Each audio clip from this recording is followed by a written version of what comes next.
to your nook. Time has lost its effect on me, but the suffering continues. Good evening, Mr. Hampton. How do you feel? Dr. Reed, is it? Oh, sir, I must apologize for my behavior. What do you mean? I was not myself in the factory. Fear and exhaustion made me say awful things to you, I'm afraid. You remained perfectly nice and polite. A little delirious, perhaps. But who wouldn't be after enduring an abduction? Thank you, Doctor. That's a relief. Now all I need to do is rest and return to my flock. Do you know Tom Watts, the bartender from the Turtle? I met him before I found you in the canning factory. Tom? Yes, of course. Always the helping hand, good old Tom. Without men like him, corruption and despair would have wiped out the East End long ago. People are still in despair. How could it be otherwise? The authorities have left us all to rot in this contagious nightmare. No drugs, no advice, nothing. It's a damn shame. Who should I avoid in this part of town, then? Any particularly evil figures? Not really. Most men and women are just doing their best. And it's not my habit to speak ill of people I know, Doctor. How did you end up in William Bishop's den? I had received alarming news about his recent behavior. I went to his place and he refused to let me go. Why did he abduct you? William was an alcoholic. His addiction suddenly changed to blood. I don't know why. Just like a patient I met here. This Miss Hawcroft. You dared to enter this awful place alone. You're a hero, Mr. Hampton. Or a fool. I'm just a man trying to help his friends, Dr. Reed. William Bishop was a conflicted soul, searching for light.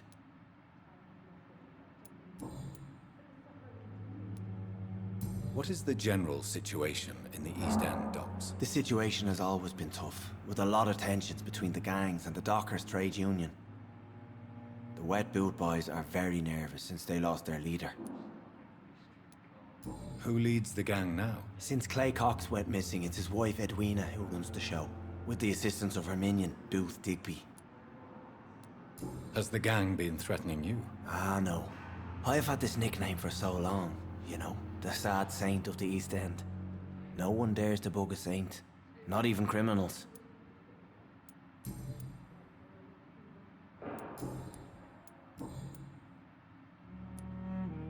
How do you feel, Mr. Hampton? Medically speaking, I mean. I feel exhausted. Beyond exhaustion, actually. William drank so much of my blood in his madness. I feel empty. You're in good hands here. Dr. Swansea is well versed in blood transfusion, and I'm sure he'll take the best care of you. Thank you, sir. I believe all I need is rest. And then I can go back to the people who need me. What do you do for a living, Mr. Hampton? I can't help but notice the cross around your neck. I manage a night asylum for the poor and homeless of the docks. And I try to guide the lost and hesitant on the right path to our Lord. Are you a priest, Mr. Hampton? A deacon, maybe? Not at all, Doctor. I'm just a man of faith willing to preach the good word. Why didn't you use your cross against William Bishop? To repel him somehow? That's a very strange question, Doctor. A cross is no magical token, if that's what you were trying to say. Not mine, anyway.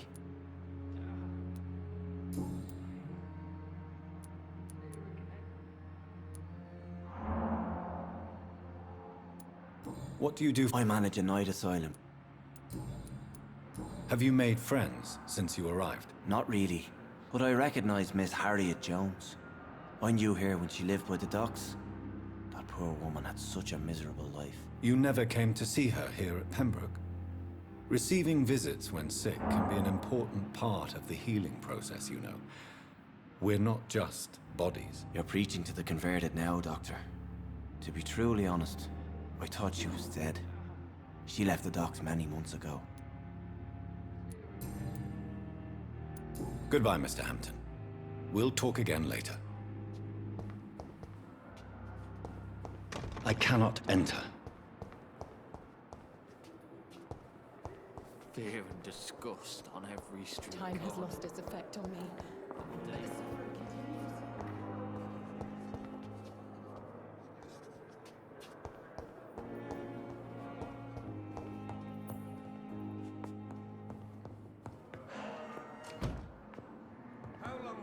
way, damn it! Blaming me will not further your agenda, sir. How long's it Good evening, sir. I'm Dr. Reed. Reed? Yes, I've been informed about your arrival. Does my arrival inconvenience you in some way, Dr. Ackroyd? Let us just say that I don't particularly share Dr. Swansea's enthusiasm for hiring you. What we need here are reliable professionals, not overrated dabblers. If you have a problem with me, Dr. Ackroyd, please feel free to tell me. Dr. Swansea has imposed your presence on this hospital without asking anyone's advice.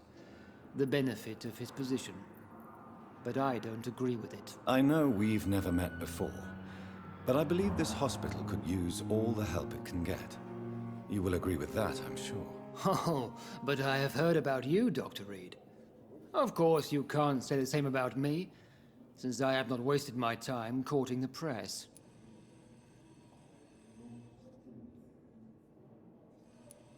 Aren't you too old for such jealousy? It really won't do you any good, you know. Don't be ridiculous, Dr. Reed. A simple glance is enough for me to know you have nothing for me to envy. Since your tenure in this hospital is longer than mine, perhaps you can tell me more about this place. Let's just say I'm tired of the carelessness around me. I have always respected the skills of Dr. Swansea, but over time his enthusiasm has become displaced. Carelessness? Exactly what are you talking about? We're here to save lives. The people who trust us are not volunteering for experimentation. They're here to be healed. I don't intend to run any radical experiments, Doctor. Even if I, as any good practitioner should, express an interest in pushing the boundaries of medical research. Modern medical methods were created through audacity and ego. But there are rules in our line of work, and they're here to protect our patients.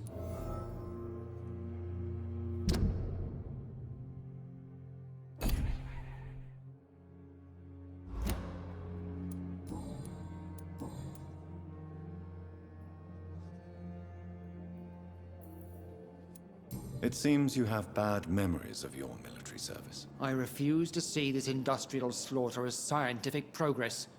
War only reveals the worst in men. We can at least agree on something, Dr. Ackroyd. I don't know what you've heard about me, but I have already proved my value as a practitioner. I don't question your skills, Dr. Reed, but your motive. Is it money, fame, or are you truly dedicated? And what exactly is that supposed to mean? I served in the war just like you. But unlike you, I did not use the wounded to play the modern sorcerer. Be careful what you insinuate, Dr. Ackroyd. I only want you to admit you used those men to improve your theories.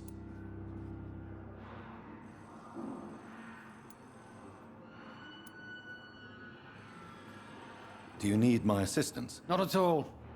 I'm sure that you are used to gaining people's trust with your impressive skills.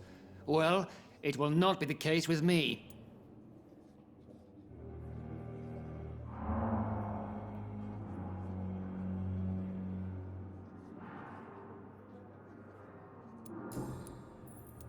I don't question your skills, Dr. Reed, but you... And what exactly is that supposed to mean? I served in the war just... Be careful what you insinuate, Dr. Ackroyd. I only want... This is ridiculous. My blood transfusion technique saved many lives, and you know it. You see? That is exactly what I hate about people like you. You avoid this kind of accusation instead of facing reality. Thank you for your time. We'll talk later.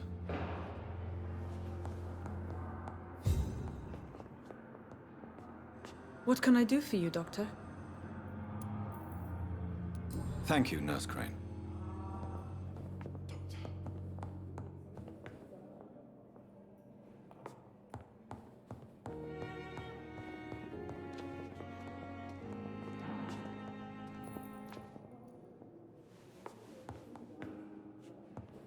You always knew the words to calm the children, So Ellen. many deaths. As for me, And still more what gone. a blundering... How can we be Good sure evening, we're sir. making a difference? I'm Dr. Reed. May I help you? I don't know if a third opinion is needed. Your colleagues are already arguing about my condition. I see. Would you mind telling me more about your situation? I'm Harvey Fiddick. All I want is to get me bloody arm fixed properly. Is there anything else that's bothering you? Can I help in any way? I'm all right. Considering the state of this place, I should consider myself lucky, I guess.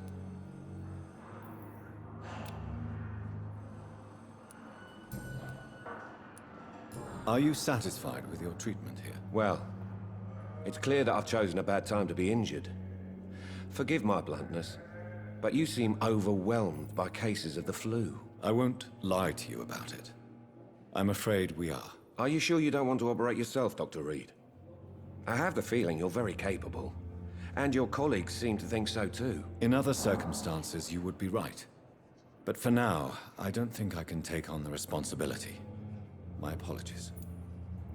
Tell me about yourself, Mr. Fiddick. I'm just a regular guy waiting to get his arm fixed, so I can return to work and to my family. I was more curious about what you were doing before being hospitalized. I'm a carpenter, and a good one too. But that means I need both arms to feed my family, Dr. Reed. Tell me about the doctors who are arguing about your case. Strickland and Ackroyd. They both want the best for me, but there's a lot of pride there. Doctors are no different from carpenters, it seems. What do you mean? I often had professional arguments with rivals on a building site. Difference is, I disagreed about wood and nails, not flesh and bones.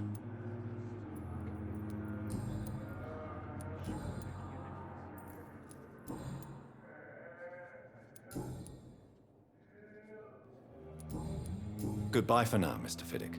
I'll see you later. I will not let you down, my boy. Good evening, Doctor. I believe we're going to be working together. Dr. Reed. Dr. Swansea informed us of your arrival, but I could not dare to believe we'd have such good fortune. Such an honor, sir. Thank you. And you are? I am Thoreau Strickland, Dr. Thoreau Strickland. I'm a great admirer of your work, Dr. Reed.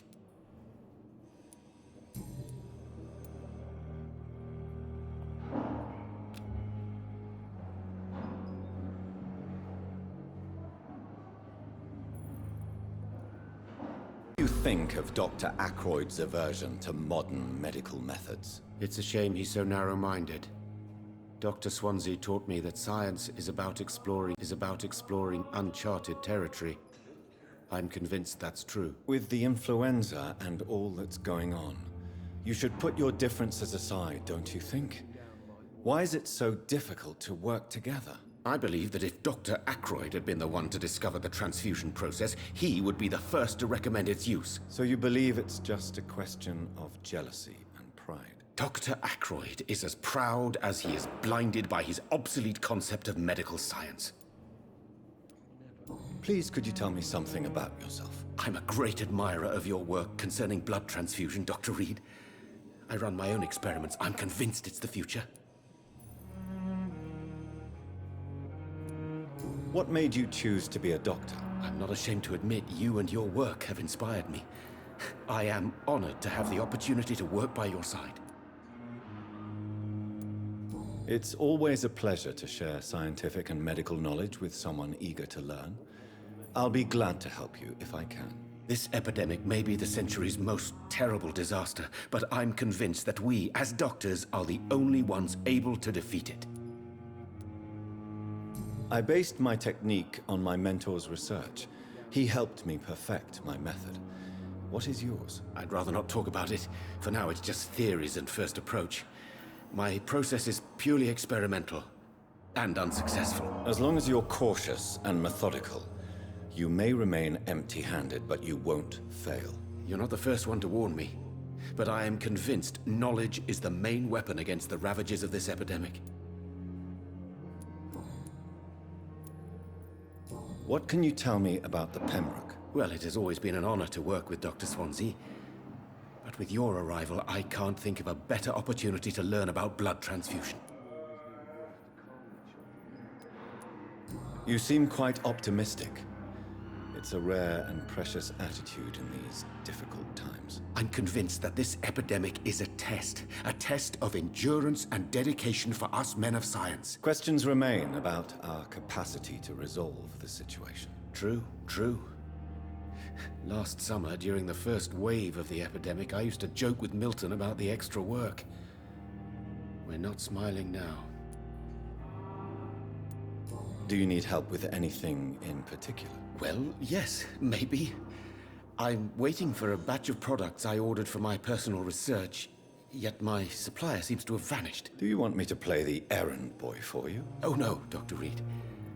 But if you went personally to his shop, what with your reputation and all, he wouldn't dare to refuse the products I need. I see.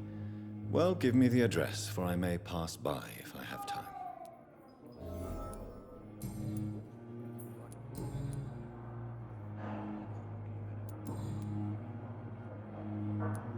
Tell me more about your willingness to experiment with new medical techniques. Harvey Fiddick is a patient suffering from a severe injury that could cripple him if not treated correctly.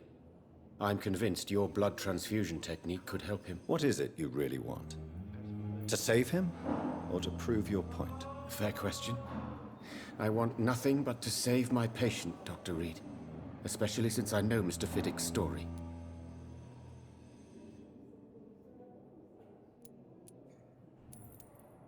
Tell me Mr. Fiddick's story. Our first diagnosis was compromised because Mr. Fiddick lied to us about the real origin of his injury.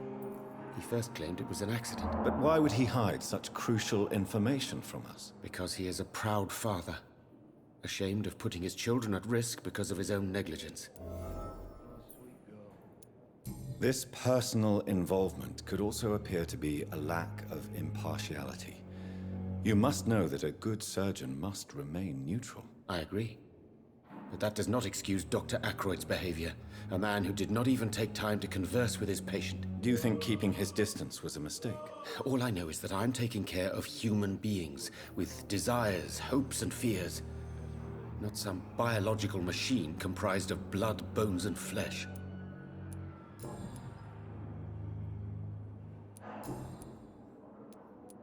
Goodbye, Dr. Strickland.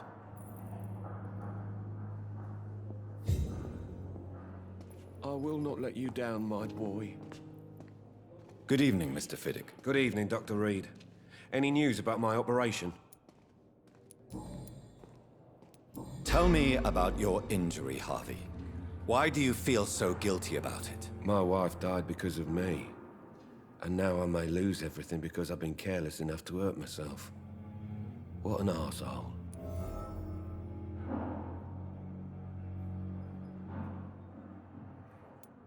How could your job be responsible for your wife's death? I was working a double. She went out to bring me a hot meal and got caught in a German bomb raid. You can't hold yourself responsible for your injury, Mr. Fiddick, unless you tried to hurt yourself. Of course I didn't hurt myself. But I can't work until my arm is fixed. My children need to eat, Doctor. Is there anything else that's bothering you? Can I help in any way? I'm all right. Goodbye for now, Mr. Fiddick. I'll see you later. You always knew the words to calm the children, Ellen. As for me, what a blundering idiot.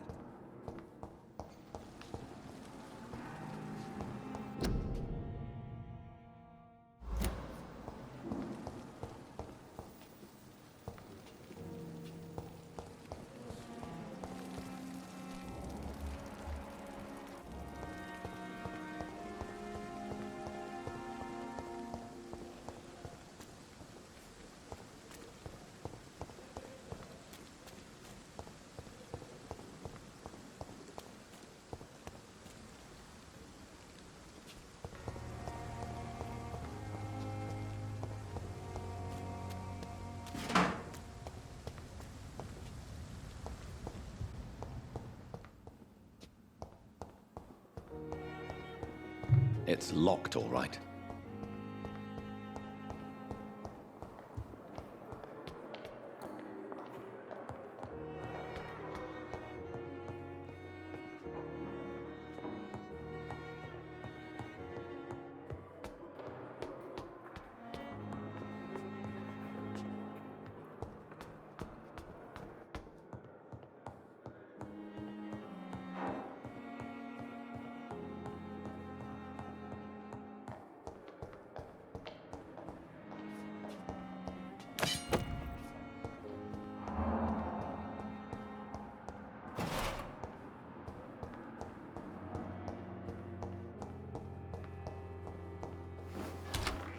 This must be the place.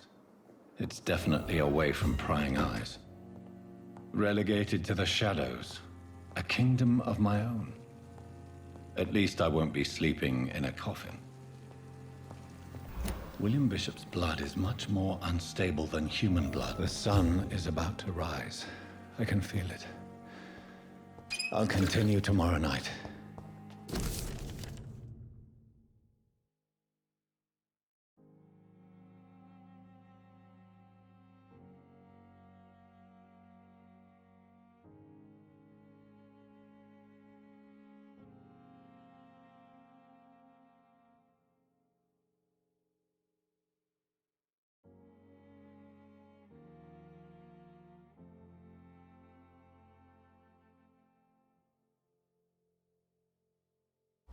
I have so much time now.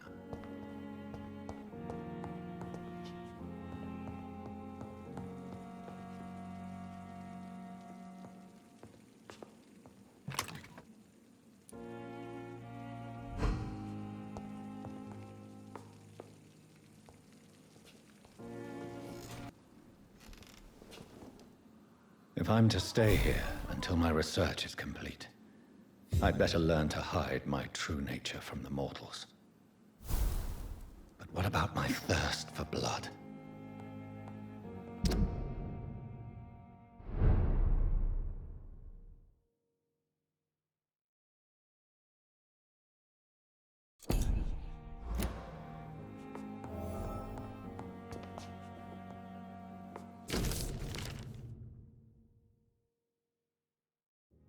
I'm not one to make wait, Doctor.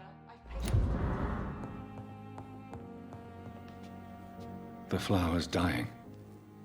It needs water.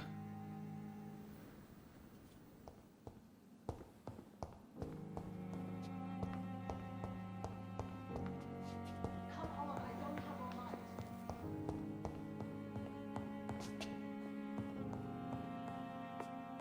I'm not one to make wait, Doctor. I've patience to attend.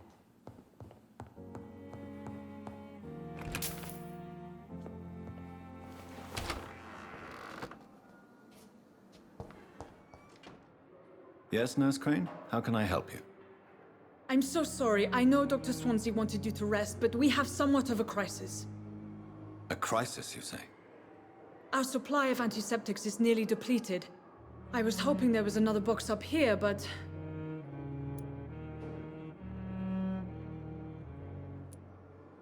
What type of hospital are you running? No antiseptics? You have been away too long, Doctor. With the war and now this epidemic, supplies have been running scarce for months now. I may have a solution.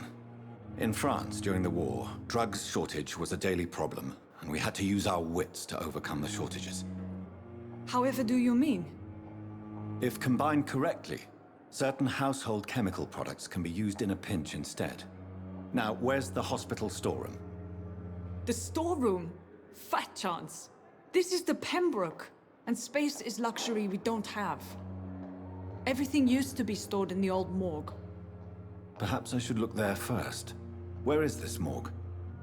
It's the large building behind the hospital. You'll need to go in the back door because it's been sealed off for sanitary reasons. Take this key. It opens a small back entrance at the end of a narrow street. The abandoned morgue behind the hospital. A small door at the end of a narrow street. On my way then. Thank you, nurse. It's locked, all right.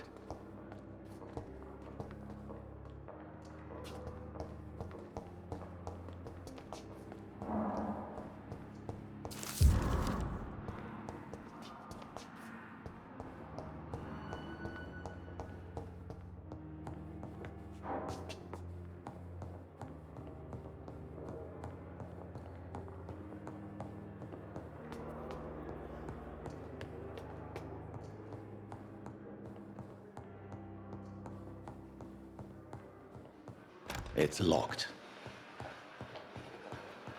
Not now.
shift never end.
It's locked.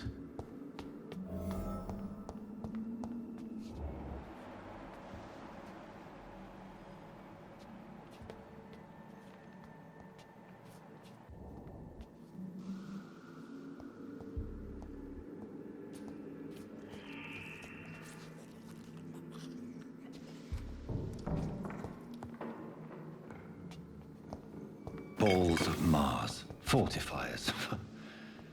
As popular as they are ineffective. But they do contain iron tartrate, and that might prove itself useful.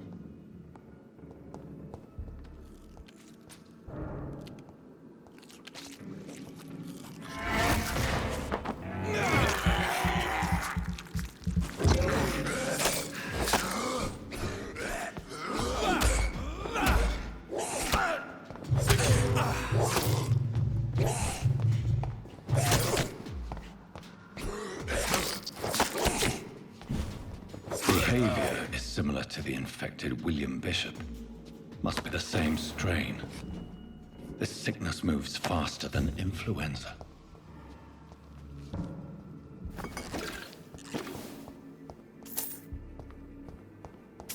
It's locked, all right.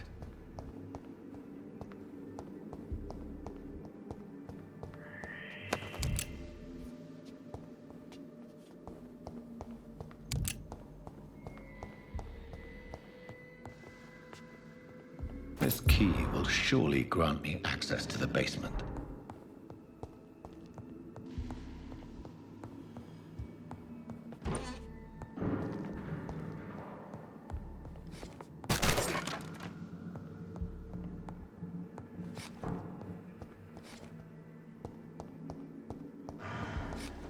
I cannot enter.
Mr. Connor's injuries don't match the report.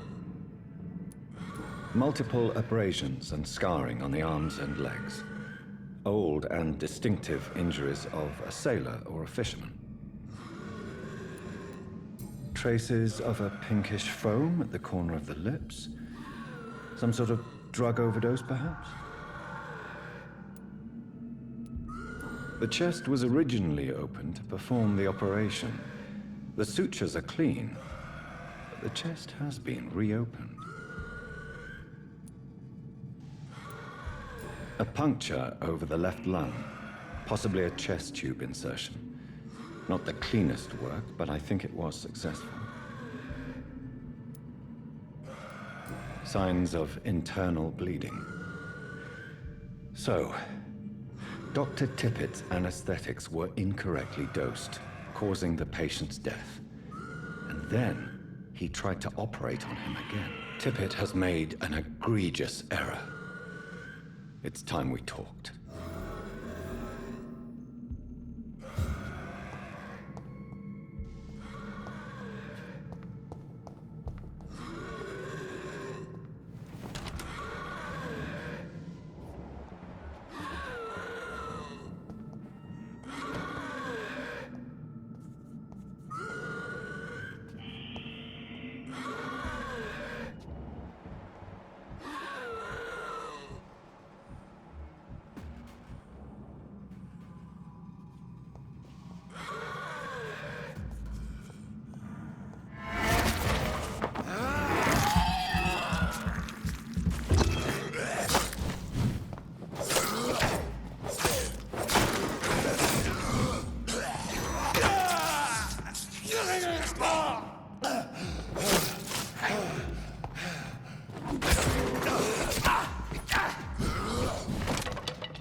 These scowls can be so ferocious. I'm not sure I can defeat them without becoming stronger. To drink blood is so